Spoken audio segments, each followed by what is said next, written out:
Oi a todos, espero que tudo esteja bem com você, com sua família, que o Senhor esteja realmente fortalecendo você na sua casa, nos seus afazeres, enfim, que o Senhor esteja fortalecendo você, conduzindo você, abençoando a sua mente, abençoando os seus pensamentos, as suas emoções, que você esteja verdadeiramente firmado em Deus.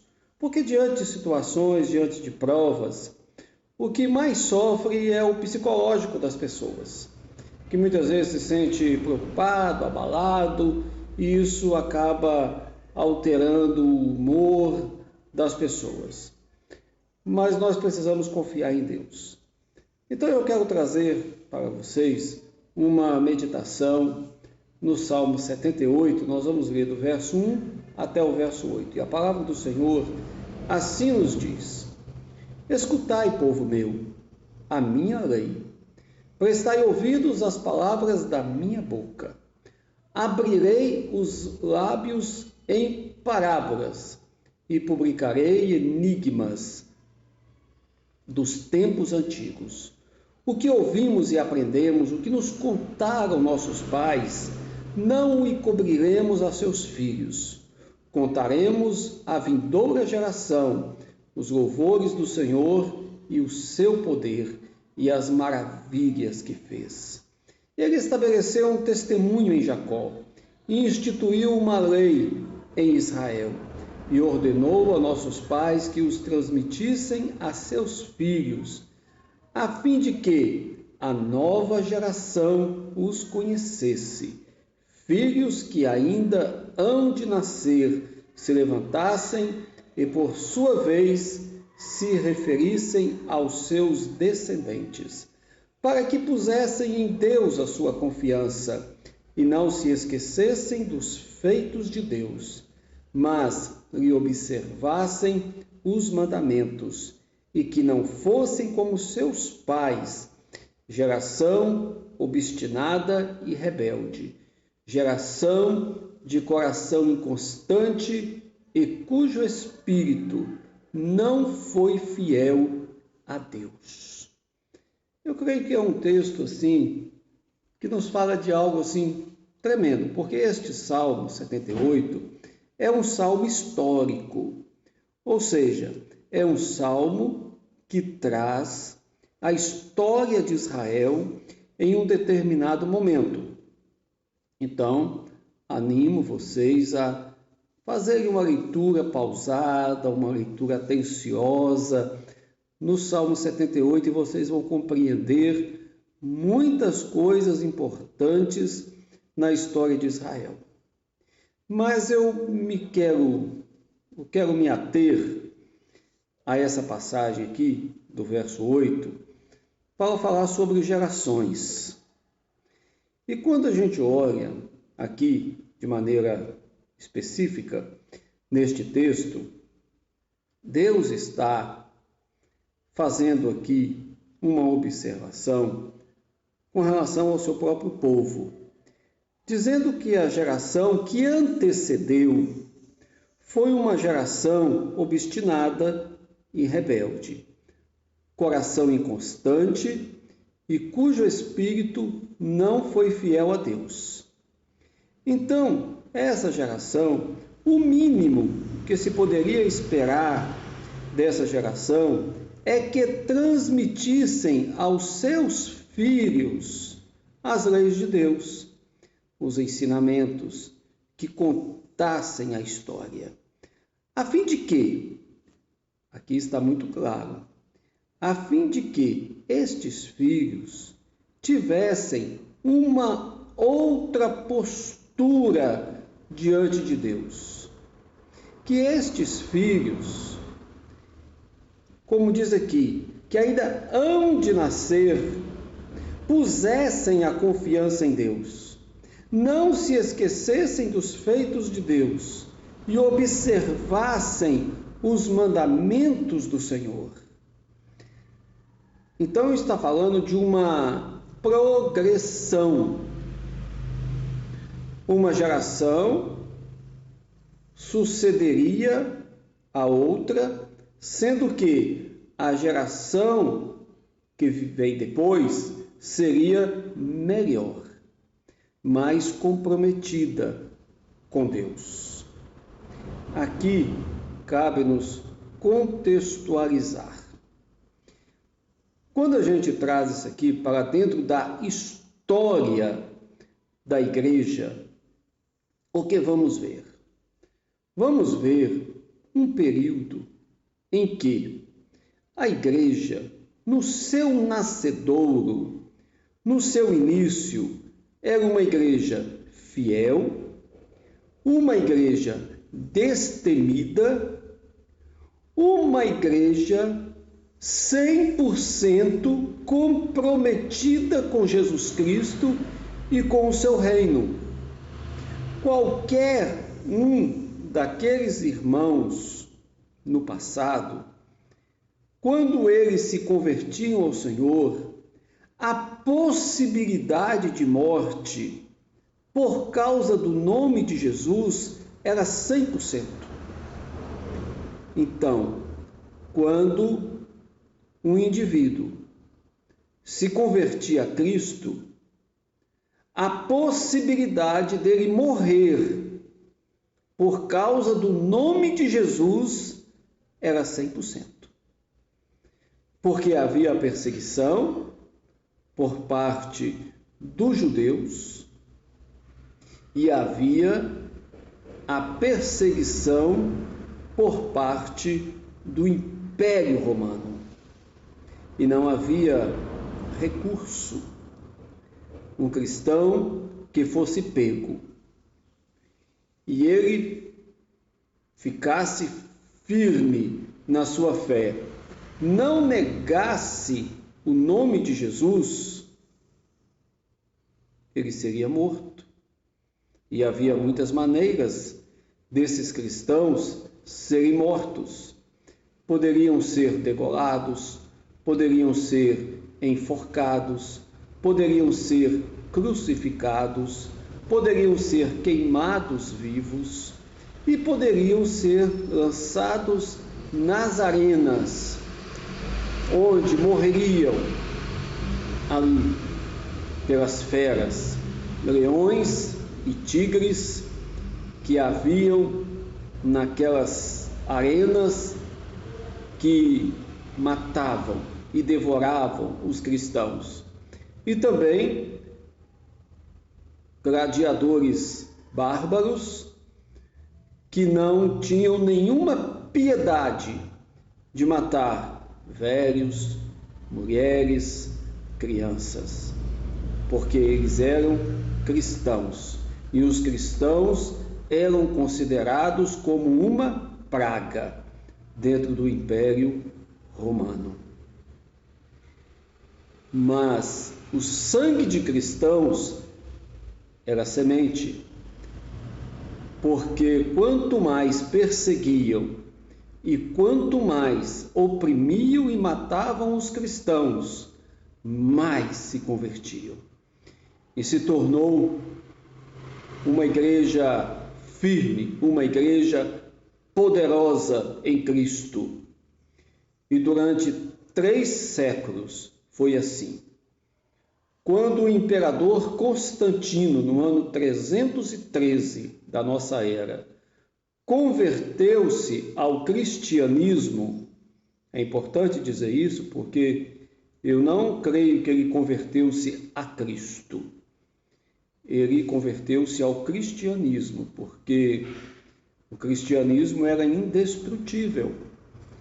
E embora milhões foram mortos, eles aumentavam em número. Pois bem, essa primeira geração dos cristãos era uma geração que honrou a Deus. Foram os mártires, verdadeiras testemunhas de Cristo. Depois em que a igreja tornou-se oficial, o número de cristãos verdadeiros reduziu-se. Imagina a controvérsia. Por quê? Porque já não havia mais perseguição, já não havia mais dificuldade, afrouxou-se as cordas e as correntes já não mais existiam, as prisões já não mais eram para os cristãos.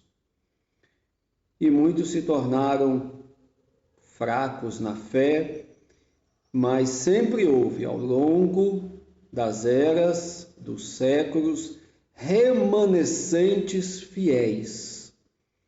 E nós vemos isso ao longo dos séculos, Idade Média, depois houve a Reforma, no ano 1517, depois houve movimentos de avivamento na igreja, a pregação dos puritanos, enfim.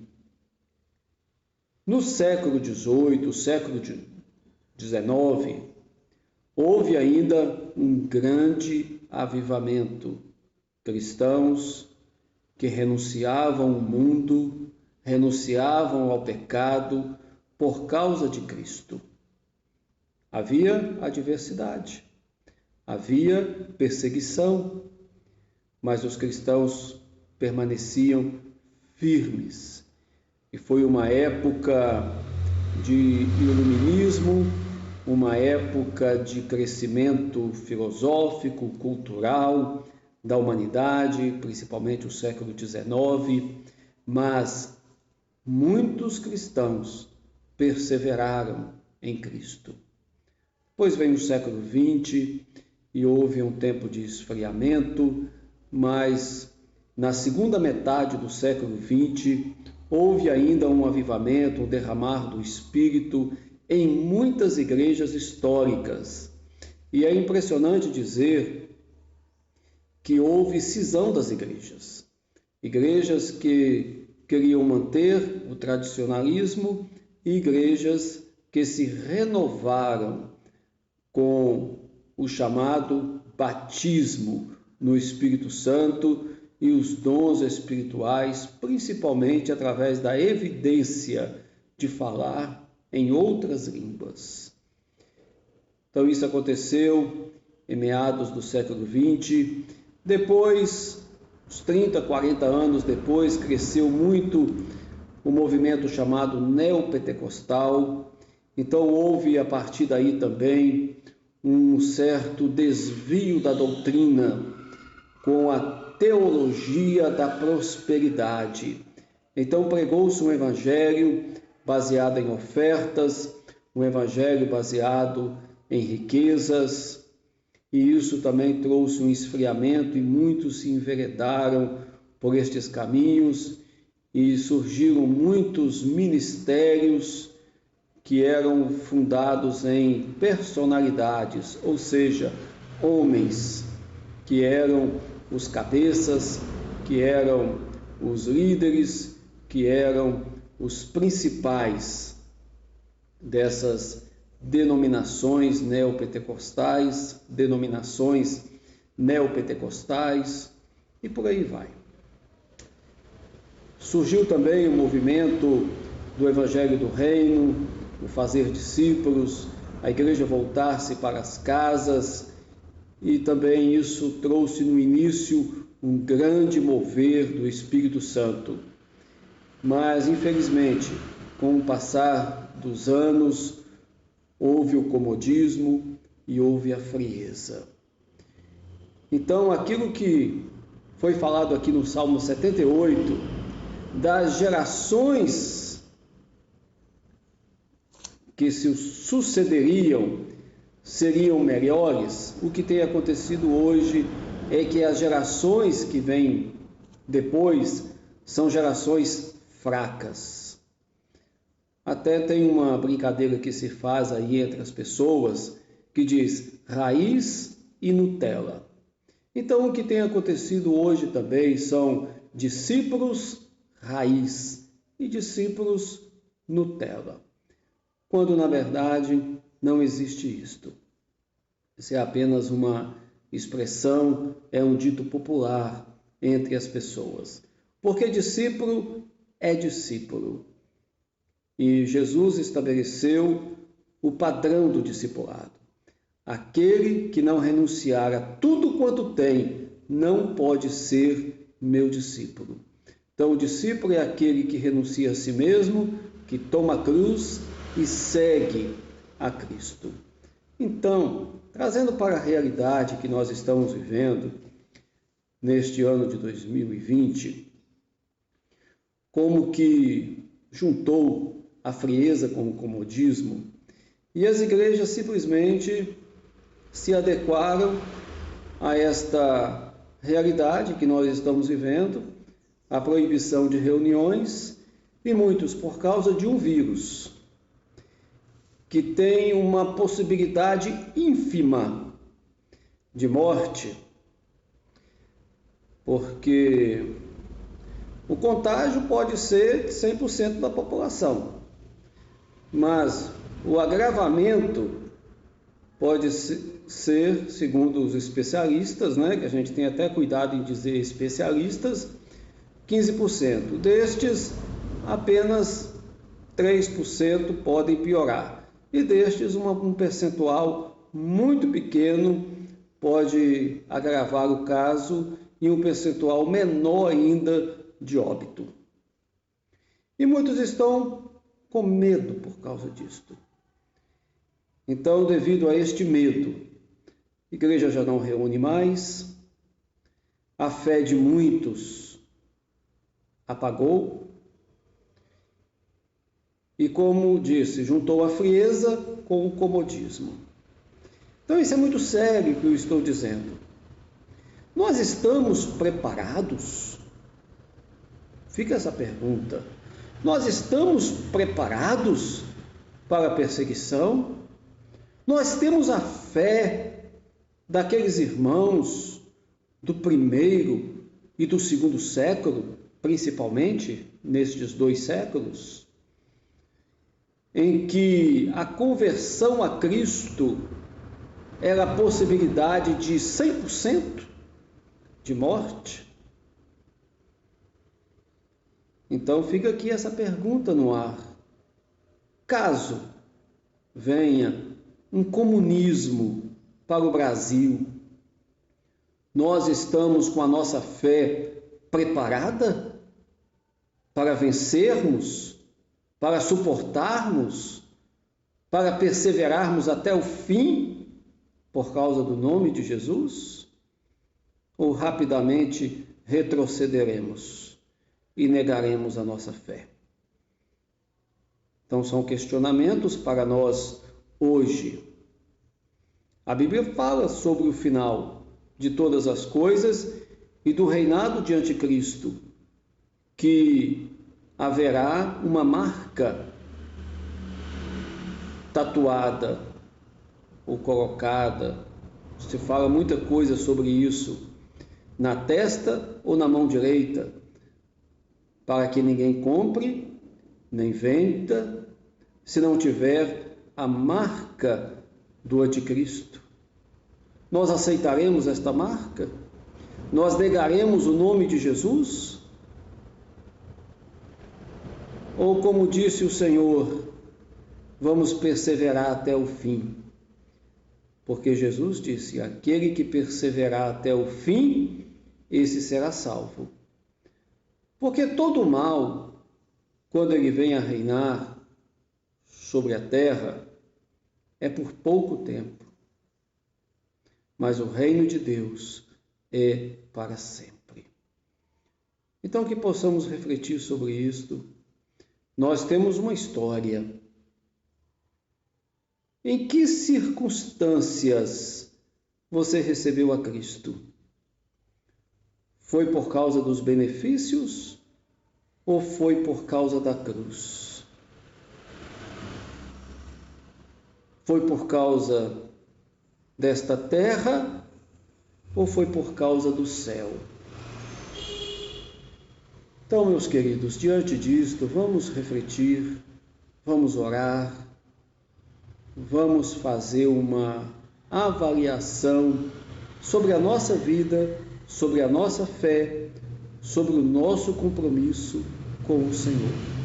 Que Deus te abençoe, que Deus encha o seu coração de fé e te dê perseverança até aquele último dia, porque o Senhor virá. E aquele que for fiel até a morte receberá a coroa da vida. Fiquem com Deus, que Deus os abençoe.